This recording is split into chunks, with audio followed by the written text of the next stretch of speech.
Hello friends, പുതിയൊരു വീഡിയോയിലേക്ക് എല്ലാവർക്കും സ്വാഗതം. ഇന്ത്യൻ ഫുട്ബോൾ ടീം ഒരു തകർപ്പ് വിജയം സ്വന്തമാക്കിയിരിക്കുകയാണ്. മാൽദീവ്സിനെതിരെ 3-0 വിജയമാണ് ഇന്ത്യ സ്വന്തമാക്കിയത്. 489 ദിവസത്തിന് ശേഷമാണ് ഇന്ത്യ ഒരു വിജയം സ്വന്തമാക്കിയത്. കഴിഞ്ഞ വർഷം ഇന്ത്യ ഒരൊറ്റ വിജയം പോലും സ്വന്തമാക്കിയിട്ടുണ്ടായില്ല. 3 വർഷത്തെ ആദ്യ മത്സരത്തിൽ തന്നെ ഇന്ത്യ വിജയത്തോടെ തുടക്കമിട്ടിരിക്കുകയാണ്. ഇന്ത്യയുടെ ആദ്യ ഗോൾ സ്വന്തമാക്കിയത് രാഹുൽ ബേക്കയാണ്.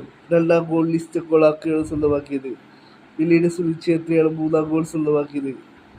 സുനിൽ ഛേത്രിയുടെ രണ്ടാം വരവിൽ സുനിൽ ഛേത്രി ഇന്ത്യക്കായിട്ടുള്ള 95ാം ഗോളാണ് സുനിൽ ഛേത്രി സ്വന്തമാക്കിയത്.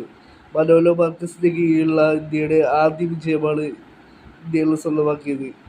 ഇനി ഇന്ത്യയുടെ മത്സരം വരുന്നത് ബംഗ്ലാദേശിന് എതിരെയാണ്. 25-ാം തീയതിയാണ് ഇന്ത്യ-ബംഗ്ലാദേശ് മത്സരം. എന്നാൽ ബംഗ്ലാദേശിനെതിരെയുള്ള മത്സരത്തിന് മുമ്പ് ഇന്ത്യക്കൊരു ആത്മവിശ്വാസം കൂട്ടാനുള്ള ഒരു അടിപൊളി വിജയം തന്നെ ഇന്ത്യക്ക് സ്വന്തമാക്കാനായി സാധിച്ചിരിക്കുകയാണ്.